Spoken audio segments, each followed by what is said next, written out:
Olá, senhoras e senhores, como é que vocês estão? Vocês estão bem? Pois bem, estou aqui gravando um vídeo para falar que finalmente eu assisti o filme Som da Esperança.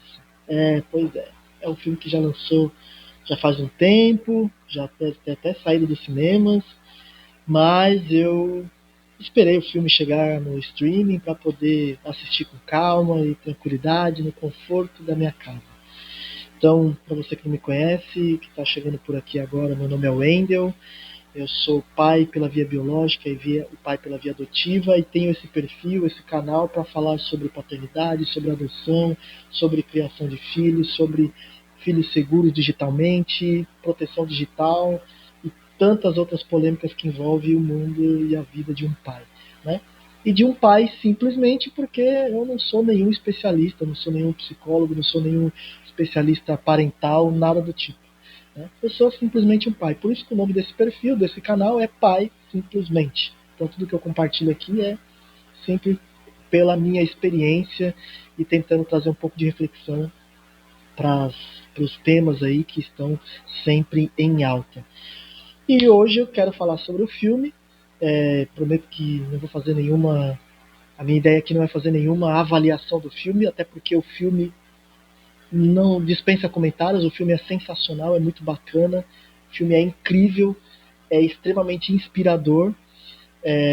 Mas eu quero trazer uma situação do filme que eu achei muito interessante, só para a gente refletir aqui e pensar enfim, né?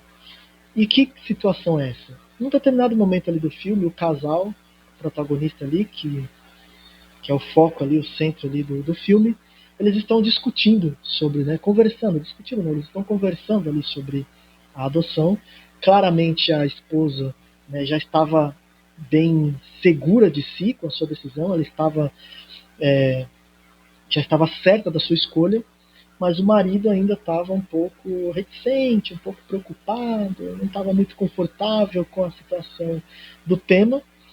E na conversa ali, enquanto eles conversavam, e a mulher tentava convencer ele falou uma frase que é um mantra que toda pessoa, quando tem um primeiro contato com a adoção, ou tem ouve alguém dizendo que vai adotar e que toma essa decisão, ela sempre fala algo nesse sentido que é: poxa, mas como é que vai ser criar o filho dos outros? Como é que a gente pode criar o filho dos outros? Como é que vai ser isso? Como é que você consegue se imaginar criando o filho de outra pessoa? Essa não é exatamente assim que ele fala, mas é a frase ali, é o que dá a entender, é o que ele passa ali, o filme quer passar, é que ele tinha essa preocupação de criar, ou de cuidar, ou de educar o filho de outra pessoa que ele nem sabia quem era. E essa, na verdade, é uma preocupação não, essa é uma fala que todas as pessoas que têm contato com alguém que fala sobre adoção, ou ela vai falar isso, ou ela vai dizer: nossa, mas você nem sabe como é que é o sangue dessa criança, como é que é o gene dessa criança, como é que você vai adotar uma criança que você nem conhece, não sabe de onde vem, não sabe como é que são as genéticas dessa criança. Então, essa frase sempre ela é dita, né? Se ela, enfim, por todas as pessoas que ouvem sobre o tema de adoção. E quando uma mulher, um homem, um casal decide pela adoção, é o que ele mais escuta. E a minha reflexão aqui, que eu quero trazer, é que eu entendo até certo ponto que isso é uma preocupação, entre aspas, né? Mas é um pensamento, vou colocar assim, porque às vezes não é uma preocupação que a pessoa tem quando ela fala essa frase. Na verdade, às vezes pode ser até preconceito mesmo. E quando eu falo preconceito, é o preconceito no sentido literal da palavra. A pessoa tem um conceito daquilo, um conceito de algo que ela não sabe exatamente o que é. Então não estou falando de preconceituoso, de nada disso. A pessoa fala com um preconceito. Ela não entende aquela questão. Então eu entendo que isso até certo ponto ele é legítimo, porque geralmente isso é dito por pessoas que não estão familiarizadas ou não estão contextualizadas com tudo que envolve a adoção. E ela tende a dizer isso porque é a primeira preocupação que a pessoa tem quando, enfim, traz esse relato, né? Mas, então, assim, eu entendo que isso até certo ponto é natural. qual que é a reflexão que eu quero aproveitar esse trecho para poder dizer?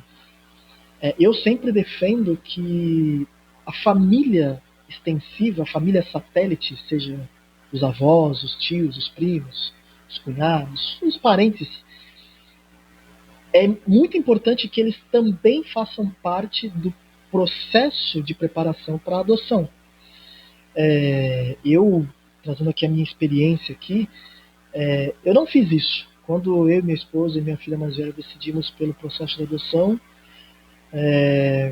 nós decidimos entre nós e iniciamos o processo, fizemos toda a papelada, nós nos preparamos, mas nós deixamos um pouco de lado a família extensiva. Então a gente conversava com eles, até por uma questão de que era uma decisão nossa, não importa o que eles pensassem, não importa o que eles pensavam na época, o que eles tinham para dizer, nós íamos seguir com esse processo, assim como nós seguimos. Mas se eu pudesse voltar atrás e mudar algo no processo que eu fiz, seria justamente envolver a minha família, a família extensiva, desde o início do processo.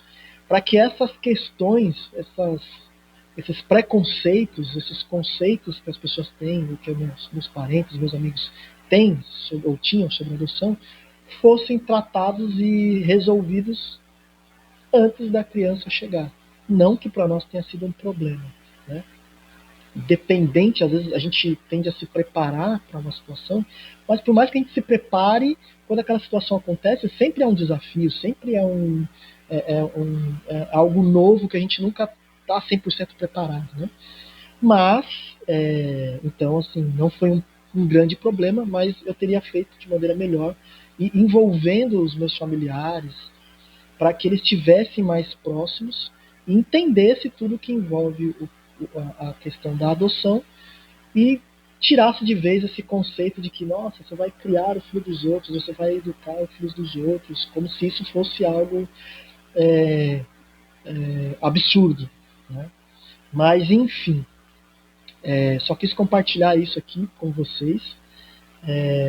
Extremamente sem roteiro, não é a minha ideia, né? Então eu só quis trazer essa reflexão. Se você é um pretendente, está se preparando para a adoção e ouve muito isso, que isso não seja algo que te constranja ou algo que te deixe desmotivado em fazer a adoção. Muito pelo contrário, saiba que a pessoa que está falando isso, talvez ela não entende, ela não entendeu, ou ela não sabe tudo que envolve. Então cabe a nós, cabe a você, explicar e deixar isso claro. Claro, às vezes você vai explicar, vai falar e a pessoa não vai mudar porque é um tema que não é de interesse para ela. Então tem que avaliar se vale a pena, se faz sentido você gastar o seu tempo, o seu esforço explicando isso mesmo ou não, porque eu não faço isso. Eu sempre pondero se vale a pena gastar tempo, esforço explicando, justificando ou falando, ou se às vezes eu ignoro e deixo a vida seguir porque é algo que não me abala. Mas isso eu estou falando de mim. Beleza, gente? Então, deixa aí o teu comentário, deixa aí tua percepção sobre o filme, o que você achou do filme Som da Esperança, você gostou, não gostou? O que você achou do que eu te falei, do que eu falei aqui, né, sobre ser um pensamento até então legítimo, mas as pessoas às vezes falam isso porque não entendem o processo que estão inseridas. E o que você acha dessa questão de envolver mais a família satélite, né, os avós, os tios, os primos, quem é possível envolver no processo de preparação para que essa pessoa também esteja preparada para receber essa criança aí que chega para essa nova família. Beleza? Valeu, gente, e até o próximo vídeo.